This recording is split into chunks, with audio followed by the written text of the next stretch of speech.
سلام صحابكم تخاطرتنا كم يزنحكم امباركس ناي ساعة زي زين حزلكم متسألخو مجمرتاجن عرس زينا وتريزو جوهر زلو بحق قيح بحر قدام مينستر إثيوبيا أب حدا زي سكن مجلسات سلف بالسجنا جيتاتشو ردا 4 العلو تمر رحاك أب حلفنتهم عليهم مع الثلداتو بستوها ببومباست قتلت حقاقازي عزاز سراويت يوكرين كالوتن زوفلو زيناتات حزنا متسألكم لنا سناي مكتتال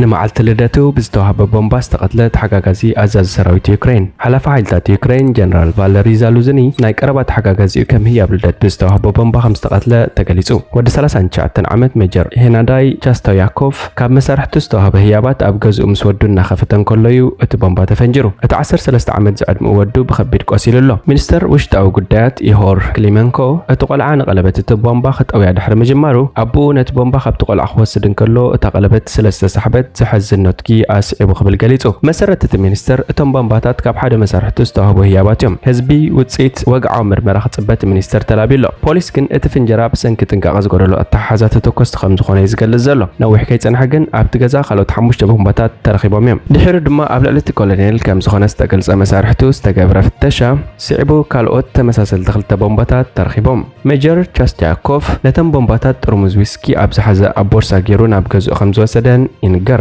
اتوس كيمس ناي بومبا قرص زلوم برچቆታት ابتنا هي بورصه خمس نبرن اتفنجر دمانه بورصه مسكفه خمس غاطمن حدا منጭ زهبو حبريتا يملكت كالوت صبصبات دما مسارحتو نعخان مغره اصقاميو ناز دماي بومباتاتن بلوز ترمز ويسكن زبكا زلو خيلو خم زهبو يገልጹ جنرال زالوزني ميجر تشاستياكوف ابلكاتيت 2022 مولو ورار روسيا خب جمرات يحزو زتامامن حغازي نيرو بمبال موتو ابلع سراويت يوكرين ابعلون زغاطم زيغلس غانزان كبير كساران مخانو تزاريبو يخون امبر يوكريناويان وهاب تريتو بزعبا وقعو طنقت فنجرا حتو يلعللو قاليوم دما منالباش نجنرال زالوزنين مقتل علامه زغبره خون كم زخل يغمتو موتت وتادرا مكونن ابل الحيلታት يوكرين زغاطم انكو زحزن فصامي يكونن بعربي ابدباو زبا زابوريزيزيا بستفصم متقعتي 19 وتادرات تقاتلوم يم اتوم وتادرات ابكينات بزرعي وجግንነት اب كباب عودوق نشانات نخوهابو ابستخيده ጽምብለም تقاتلوم نزي سعبو بريزيدنت يوكرين فلاديمير زيلنسكي ወታደራቱ ሽልማትና ተቀበሉን ከሎ በሚሳይላት ሩሲያ መቀጠሎም ከም ዘቆጥዖ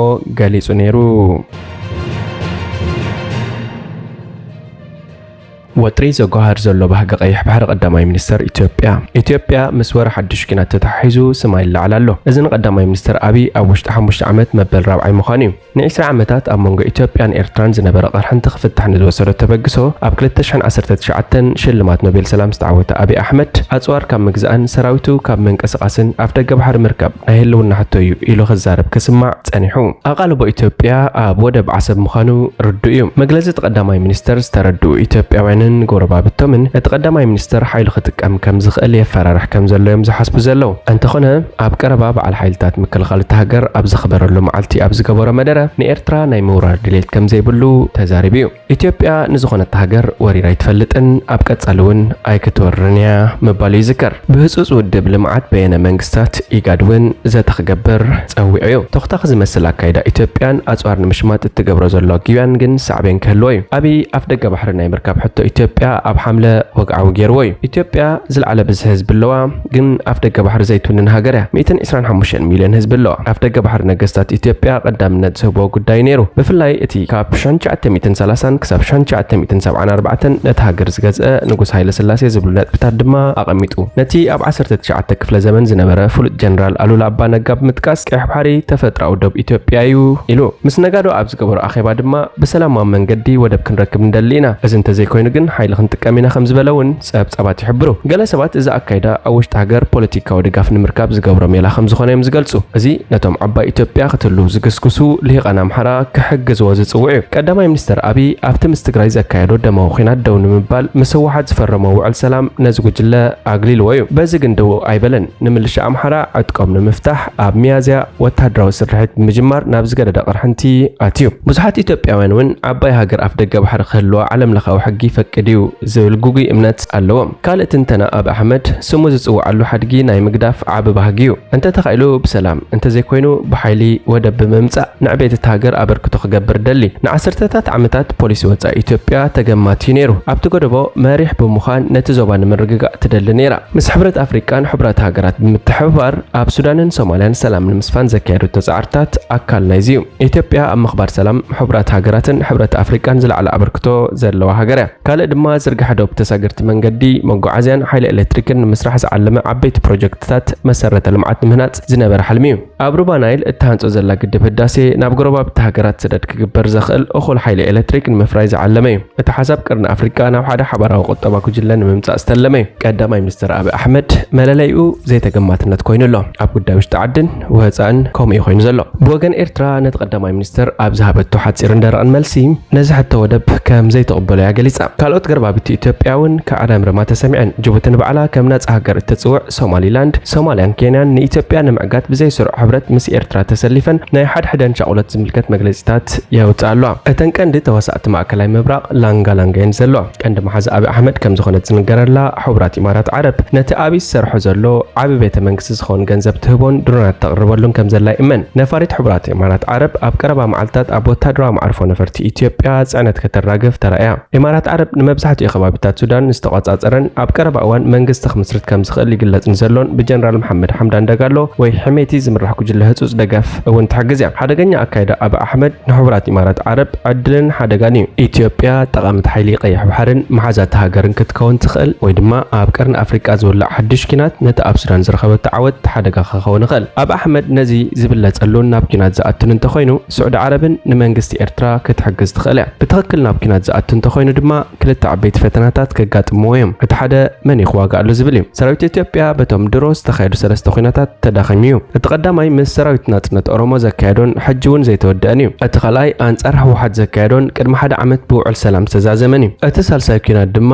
ኣብ ወርሒ ሚያዝያ ዝተወልዐ ምስ ሚሊሻታት ፋኖ ዘካየዶ ዘሎን ብዙሕ ሰራዊት እቲ ሃገር ዝተዋፈረሉን እዩ ኣዲስ ኣበባ ናብ ኩናት ክትኣቱ እንተኾይና ናይታ ምስ ኤርትራ እትዋሰንን ስትራቴጂካዊ ረብሓ ዘለዋን ትግራይ ሓገዝ የድልያ እንተኾነ መሰረተ ልምዓትን ቁጠባን ትግራይ በቲ ንኽልተ ዓመታት ዝተኻየዶ ኩናት ዓንዩን ህዝባውን ተሰላችን እዩ ሓድሽ ኩናት ናይ ምክያድ ድሌት ዘለዎ ምሑዳት እዮም ብሰራዊት ኤርትራ ብዝተፈጸሙ ገበናት ግን ብዙሕ ዓሚቑን ሰፊሕን ሕርቀን ኣለዎም ብተወሳኺ መንግስቲ ፌደራል ምስ ኤርትራ ናብ ኩናት እንተኣትዩ ትግራይ እውን ተጎቲታ ምእታዋ ኣይተርፍን ሓድሽ ኩናት ከየለዓል ስጋኣት ዝኣተዎም ገለ ተጋሩ መጀመርታ ብክልል ኣምሓራ ዝተወስደ ምዕራብ ትግራይ ክምለስን ኣብ ከም ሓይሊ ኣየር ዝበሉ ትካላት ቁፅፅር መሓዝን ዝብሉ ቅድመ ኩነታት የቐምጥ ኣለዉ እቲ ካልኣይ ፈተና ወጻኢታት ናይቲ ኩናት እዩ ቁጠባ ኢትዮጵያ ተዳኺሙ ካብ ምዕራባውያን ድጋፍን ልቓሕን ዝደልየሉ ዘሎ እዋን እዩ አብይ ኣሕመድ ሕብራት ኢማራት ዓረብ ነቲ ዝጎደሎ ክትመልኣሉ ከም እትኽእል ተስፋ ክገብር ይኽእል እዩ ኮይኑ ግን ዋላ እኳ ፕሬዚደንት መሐመድ ቢን ዛይድ ኣናህያን ዝተወሰነ ገንዘብ ክህቦ ዝኽእል እንተኾነ እቲ ኩናት ንዘስዓቦ ከቢድ ቁጠባዊ ዕንወት ዘካሓስ ክኸውን ግን ኣይክእልን ኢትዮጵያ ወራር ክትፍጽም ድያ ኣይኮነን ዝብል ካልእ ኮይኑ እቲ ኩናት ግን ክሕሰብ ገይርዎ እዩ ከበሮ ኩናት ምውቃዕ ሓደገኛ ኩነታት እዩ ዝፈጥር ኣብቲ ዞባ ዝግበር ቀደድም ሽመታ ኣጽዋር ይቀላጠፍ ኣሎ ኢትዮጵያ ብዙሕ ኣጽዋር ትገዝእ ኣላ ኤርትራን ጅቡቲን ክስዕብኣ ትጽቢት ይግበር ሰራዊት ትግራይ ናይ ምብታን ተልሚ ደው ኢሉ ኣሎ ኣብ ሶማልያ ዘሎ ግጭት ክጋደድ ይኽእል ንእሽተይ ክስተት ካብ ቁፅፅር ወጻኢ ክኸውን ይኽእል እዩ ኣብ ቀርኒ ኣፍሪቃ ዘይድለ ነገር እንተሃልዩ ሓድሽ ኩናት እዩ ኣብ ኢትዮጵያ ኣብ ክልል ኣምሓራ ብነፈርቲ ዝተሰነየ ሓያል ውግእ ይቐጽል ኣሎ ኣብ ብዙሓት ከባቢታት ክልል ኣምሓራ ኣብ መንጎ ሰራዊት ኢትዮጵያን ዕጡቓት ፋኖን ጽዕጽዕ ውግእ ይካየድ ከም ዘሎ ተገሊጹ እቲ ውግእ ብኸበድቲ ኣጽዋርን ነፈርትን ዝተሰነየ ምዃኑ ነበርትቶም ከባቢታት ሓቢሮም ኣብቲ ግጭት ሓያሎ ሰባት ከም ዝተቐትሉን ኣብ ንብረት ዕንወት ከም ዝወረደን ነበርቲ ንቢቢሲ ተዛሪቦም ሰበስልጣን መንግስቲ ኢትዮጵያ ነቲ ግጭት ከም ዝተቆጻጸሮ ገሊጾም እኳ እንተነበሩ ኣባላት ሚሊሻ ፋኖ ግን ካብ መንግስቲ ዝመጾም መጥቃዕቲ ከም ዘፍሸሉን ከተማታት ከም ዝተቆጻጸሩን እዮም ዝዛረቡ ዘለዉ ብሰሉስ ኣብ ዝተፈላለዩ ከባቢታት ክልል ኣምሓራ ሓያል ውግኣት ከም ዝተኻየዱ ገለ ነበርቲ ንቢቢሲ ሓቢሮም መሰረት እቲ ሓበሬታ ኣብ ምዕራብን ምብራቕን ዞባታት ጎጃም ሰሜን ሸዋ ማእከላይ ጎንደርን ወታደራዊ ርፅሚ ተኻይዱ ወታደራት መንግስቲ ኣብ ዝፈነውዎ ወፍሪ ከቢድ ውግእ ይካየድ ኣሎ ክብል ሓደ ነባር ምዕራብ ጎጃም ወረዳ ቋሪት ተዛሪቡ እቲ ሙሉእ ስሙ ክትቀስ ዘይደለ ኣቶ ኣበበ ዝተባህለ ነባሪ እቲ ኣብቲ ከባቢ ዝካየድ ዘሎ ውግእ ራብዓይ መዓልቱ ዝሓዘ ምዃኑ ጠቂሱ ሰራዊት ምክልኻል ነቶም ከባቢታት በኣልማማ ብከቢድ ብረት ይድብድብ ኣሎ ክብል ዝኸሰሰ ኣቶ ኣበበ እቲ ኩነታት ኣብ ነበርቲ ከቢድ ቅልውላው ፈጢሩ ምህላው ገሊጹ ብዛዕባ ዝወረደ ጉድኣት ብርግጽ ክዛረቡ እኳ እንተዘይከኣለ ኣብ ከባቢኡ ዘሎ ኣባይትን ትካላትን ዕንወት ከም ዝወረዶም የመልክት ኣብ ዞባ ምብራቕ ጎጃም ኣብ ዝርከቡ ከባቢታት እውን ብከቢድ ብረት ዝተሰነየ ውግእ ክካየድ ከም ዝቐነየ ነበርቲ እቲ ከባቢ ንቢቢሲ ገሊጾም ኣለዉ ኣቶ መላኩ ቢሻው ዝተባህለ ነባሪ ከም ዝበሎ ካብ ቀዳም ጀሚሩ ኣብ ደገ ጽዮን ዝተባህለ ከባቢታት ውግእ ይቐጽል ኣሎ ትማሊ ኣብ ዝነበረ ግጭት 5 ሰባት ብደብዳብ ከቢድ ብረት ከም ዝቆሰሉ ኣቶ መላኩ ጠቂሱ ኣብ ነበርቲ ብዛዕባ ዝወረደ ጉድኣት ዘረጋገጹ ከም ዘየለ ብምግላጽ ሰራዊት ምክልኻል ኣብ ዝሓዞም ከባቢታት ግን መንእሰያት ይግፈፉ ምህላዎምን ገሊኦም ንፋኖ ትድግፉ ኢኹም ብዝብል ከም ዝተረሸኑ ሰሚዕ ኣለኹ ኢሉ ቢቡኝ ዝተባህለ ወረዳ ካብ ወርሒ ሓምለ ጀሚሩ ኣብ ትሕቲ ቁፅጥር ዕጡቃት ፋኖ ኣትያ ከም ዘላ እቶም ነበርቲ ገሊጾም መንግስቲ ኢትዮጵያ ኣብ ዝሓለፈ ሚያዝያ ፍሉይ ሓይሊ ክልል ከም ዝብተንን ዘይስርዓት ዕጡቃት ዕጥቂ ከም ዝፈትሑን ካብ ምግላጽ ኣትሒዙ ኣብ መንጎ ኣብ ክልል ኣምሓራ ዝርከቡ ዕጡቃት ፋኖን ኣካላት ጸጥታ መንግስቲ ተሃገርን ተደጋጋሚ ረጥሚ ተኸሲቱ እዩ እቲ ኩነታት እናገደደ ኸይዱ ልዕሊ ዓቕሚ ምሕዳር ትኽልል ምስ ኮነ ምትእታው መንግስቲ ፌደራል ተሓቲቱ ነዚ ስዕቡ ቤት ምክሪ ሚኒስትራት ኣዋጅ ጽጽዋን ብምእዋጅ ሰራዊት ኢትዮጵያ ኣብ ትኽልል ከም ዘዋፈረ ይፍለጥ ኣብቲ ኣዲስ ኣበባ ዝቐረበ ከባቢታት ክልል ኣምሓራ ዝኾነ ሰሜን ሸዋ ድማ ኣብ ዝቐረባ መዓልትታት ሰራዊት ኢትዮጵያ ብሄሊኮፕተር ዝተደገፈ መጥቃዕቲ ከም ዘካየደ ነበርቲ ንቢቢሲ ተዛሪቦም እቲ ምስ ዕጡቃት ፋኖ ዝካየድ ዘሎ ውግእ ኣብ ወደራ ኣልዩኣምባ ሃራምባን ደረቦን ዝተባህሉ ዓድታት ዝተፈጸመ መጥቃዕቲ ኣብ ሓያሎ ሰባት ግርኣት ኣውሪዱሎ ክብል ሓደ ሳህለ መስፍን ዝተባህለ ነባሪ ሓቢሩ ኣብ ሓደ ቤት ትምህርቲ ኣብ ዝተኻየደ ደብዳቡን መምህራን ዝርከቦም ሓያሎ ሰባት ከም ዝተቐትሉ እቲ ነባሪ የረድእ ሰራዊት ኢትዮጵያ ኣብ ትኽልል ዝተነበረ ኣዋጅ ህጹጽዋን ስዕቡ እቲ ግጭት ከም ዝሃደአ ምግላጹ ይዝከር እቲ ህጹጽ ኣዋጅ ንምትግባር ዘተመስረተ ኮማንድ ፖስት ኣብ ወርሒ ነሓሰ እቲ ክልል ካብቲ ዝነበረ ጸገም ጸጥታ ይገላገል ኣሎ ክብል ገሊጹ ነይሩ ኣብ መጀመርታ መስከረም ድማ ኢታማጆር ሹም ሰራዊት ኢትዮጵያ ፊልድ ማርሻል ብርሃኑ ጁላ ኣብ ክልላት ኣምሓራን ኦሮምያን ዘይንቀሳቐሱ ኣኽረርቲ ሓይልታት ደጊም ስጋት ኣብ ዘይኮኑሉ ደረጃ ከም ዝርከቡ ገሊጹ ነይሩ እዩ ይኹን እምበር ድሕሪ 1 ዓመት ኢትዮጵያ እቲ ግጭት ኣብ ገለ ከባቢታት እቲ ክልል ከም ዝተጋደደ ዝሕብሩ ጸብጻባት ክቕልቀሉ ጸኒሖም እዮም ኣብ ሓደ ዘይሰክን መግለጺ ሰልፊ ብልጽግና ኢትዮጵያ ሕጂውን ንጉዳይ ክልል ኣምሓራን ትግራይን ዝምልከት መግለጺ ውፅእ ኣሎ ብዙሓት ብቅርበት ነቲ ፖለቲካዊ ምዕባለታት ዝከታተሉ ተንተንቲ ከሎ ገና ለግፂ ኣብ ልዕሊ ህዝቢ ኢትዮጵያ ክብሉ ነቐፈትኦም ብምውሓስ እቲ ናይ ብፅሓንን መሰል ዶብን ዝምልከት ሕቶ ሰልፊ ብልጽግና ከሽከዕልለሉ ምጽንሑ እውን ኣስሚሮምሉ ኣብ ዝሓለፈ 5 ዓመታት ሰልፊ ብልጽግና ብዙሕን ተገላባጥን መግለጺ ኣብ ርእሲ ምውፅኡ ኮሚሽን ኣቂሙ ኮሚሽን ዝፈርስ ካልእ ኮሚሽን እውን ተኺሉ ብዘይፍረን ንሃልኪ ሜድያ ዝኾነ ኣገባብ ክኽተል ጸኒሑ እዚ ካብ ስምዒትን ንዕለታዊ ዜናን ነቲ ኣብ ውሽጢ ኢትዮጵያ ካብ ዕለት ናብ ዕለት ዝኸይድ ዘሎ ቁርቁስ ንምዝሓል ዝተሃቀነ ካብ ምዃን ሓሊፉ ፍረ ዝህብ ኣይኮነን እውን ይብሉ ኣለዉ እዚ ጉዳይ እዚ ናብ ዳግማይ ምትፍናን ግርጭትን ዘእቱ ዳ እምበር ነባር ፍትሕ ክኸውን ከም ዘይክእል እውን የጠንቅቑ ኣለዉ ክልቲኦም ወገናት ክቕበልዎ ከም ዘይክእሉ እውን ዝተፈልጠ እዩ ደፋኢልካ ምርኣይ ከድሊ ምዃኑ እንዳተፈልጠ ኣሽከዕላል ሰልፊ ብልጽግና ግን ይቐጽል ኣሎ ሰልፊ ብልጽግና ቅድም ቀዳድም ሰላም ከስፍን ኣብ መንጎ ክልቲኦም ህዝብታት ሓጹርን ግንብን ጽልእ ክሰብር ድሕሪኡ ብማዕረ ነቲ ጉዳይ ክውድን ይግባእ ነይሩ ኣድልዎን ኣሻማዊ ፖለቲካዊ መግለጺታት ግን ሰላም ዝህብን ጥዕና ዘለዎ ዝምድና ክፈጥር ዝኽእል ኣይኮነን ህዝቢ ክልል ትግራይን ኣምሓራን ኣብ ልዕሊ ሰልፊ ብልጽግና እምነት ኣብ ዘጥፍእሉ እዋን ከምዚ ዝኣመሰለ መግለጺ ምውፃእ ከዓ ነቲ ዝቃጸል ዘሎ ጉዳይ ላምባ ምኽስካስ ጥራይ ዝኸውን ክልቲኦም ህዝብታት ንሰላም ቅሩባት እንተደኣ ኮይኖም ነቲ ሽግርን ንሓንሳብን ሓዋርን ክፈትሕዎ ይኽእሉ እዮም ቅድም ዝተተኸለ ፈንጅን ሕጂ ብሰልፊ ብልጽግና እናተረግጸ ዝነትጉ ዘሎ ሽርሕታት ግን ንሙሉእ ህዝቢ ኢትዮጵያ ሰላም ዝህብ ኣይኮነን አቶ ጌታቸው ረዳ 4 ላዕለዎት አመራርሓ ካብ ሓላፍነቶም አልዩ ፕሬዝዳንት ግዚያዊ ምሕዳር ትግራይ አቶ ጌታቸው ረዳ ን4 ላዕለዎት አመራርሓ ህወሓት ኣብ ተኽልላዊ ምሕዳር ካብ ዝነበሮም ሓላፍነት ሰጊጉ ብምክትል ርእሰ ምሕዳር ማዕርግ ኣማኻሪ ህዝባዊ ምልዓል ዝነበረ አቶ አለም ገብረ ዋህድ ቺፍ ካቢነ ሴክሬታሪ ግዚያዊ ምሕዳር ትግራይ አቶ አማኑኤል ኣሰፋ ኣመሓዳሪ ዞባ ደቡብ ምብራቅ ትግራይ ወይዘሮ ሊያ ካሳን ኣመሓዳሪ ዞባ ሰሜን ምዕራብ ትግራይ አቶ ተኽላይ ገብረ መድህንን ካብቶም ካብ መዝነት መንግስቲ ዝተኣልዩ ላዕለዎት አመራርሓ እዮም አቶ አለም ገብረ ዋህድ ኣባል ጻሚ ተዋሓትን ሓላፊ ቤት ጽሕፈት ውድብን ክኸውን ከሎ እቶም ዝተረፉ ድማ ኣባል ማእከላይ ኮሚቴ እዮም አቶ ጌታቸው ረዳ ናብ 4 ላዕለዎት ሰብ መዚ ዝጻሓፈ ደብዳቤ ካብ 14-15 ጥቅምቲ 2015 ኣቆጻጽራ ግእዝ ጀሚሩ ካብ ሓላፍነት መንግስቲ ከም ዝተኣልዩ ይገልጽ ኣብ መንጎ ኩናት ትግራይ ንምክታእ ዝተኸተመ ስምምዕ ፕሪቶርያ ሲዕቡ ዝተመስረተ ግዚያዊ ምሕዳር ትግራይን ህወሓትን ዘይስኒት ከም ዝተፈጥረ ክግለጽ ጸኒሑ ላዕለዎት ኣመራርሑ ካብ መንግስታዊ መዝነት ዝተሰገጉ ህወሓት ዛጊድ ኣብዚ ጉዳይ ዝሃቦ ወግዓዊ መልሲ የለን እቲ ፕሬዝዳንት ግዚያዊ ምሕዳር ትግራይ ካብ ዝኸውን ኣስታት 9 ወርሒ ዘቕፀረ ኣቶ ጌታቸው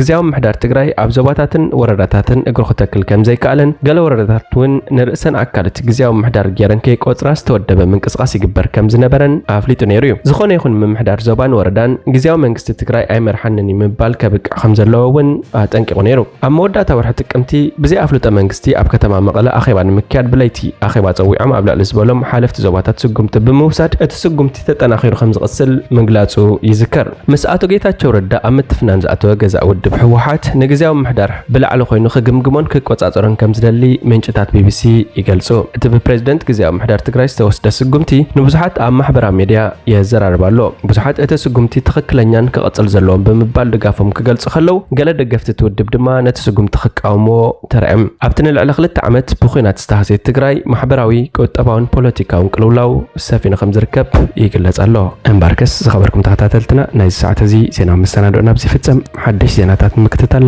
ሰብስክራይብ ሼር ላይክ ኮሜንት ምግባር ኣይትረስዑ ኢኹም ሰላም